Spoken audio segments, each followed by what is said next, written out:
they could assume anytime. However, for transition purposes, up to 3 weeks. 3 linggo ang itinakda ng Department of the Interior and Local Government o DILG na transition period para sa pag-upo ng mga nanalong barangay at sangguniang kabataan official. Ayon kay DILG Secretary Benhur Abalos, maaari naman ng agad manungkulan sa posisyon ang mga naiproklamang kandidato at nakapanumpa. Gayunman, hindi dapat lalagpas sa 3 linggo ang paglilipat ng responsibilidad sa mga ito. Naglabas na ng Memorandum Circular ang DILG kaugnay ng panuntunan para sa transition period. Umapila rin ng kalihim sa mga bagong halal na tiyaking pumirma ng mga dokumento para sa gagawing turnover, gaya sa mga kagamitan at ari-arian ng barangay. Ina-warningan ko naman din yung mga uupo, please sign the turnover documents. This is very, very important. Baka sabihin, yung computer iniwan ko eh. Yung pala, wala naman pala. Diba? Iniwan ko na yung mga pera dyan eh. Magturuan kayo bandang huli.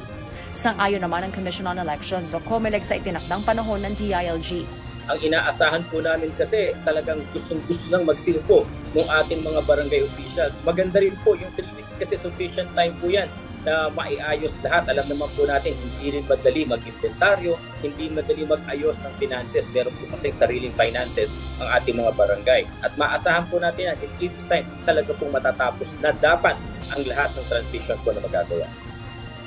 Pinaalalahanan din ng DILG ang mga nanalong SK official na alinsunod sa batas, kailangan nilang sumailalim sa mga seminar 15 araw matapos ang halalan o hanggang November 14 bago umupo sa pwesto. Kabilang sa pag-aaralan ang decentralization ng local governments, SK history, planning at budgeting, at Code of Conduct and Ethical Standards para sa public officials. Ang DILG ang magmamonitor ng mandatory seminar katuwang ang National Youth Commission o NYC.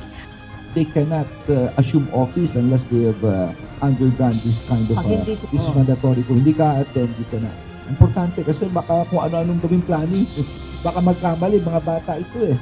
Batay sa tala ng DILG, as of 6 a.m., umabot na sa 19,000 ang naiproklamang barangay chairman sa bansa, mahigit 122,000 na sangguniang barangay members, halos 18,000 na SK chairpersons at mahigit 102,000 na SK members. Harleen Delgado, UNTV News and Rescue. Diyos ang aming sandigan, serbisyo publiko ang aming pinahahalagahan.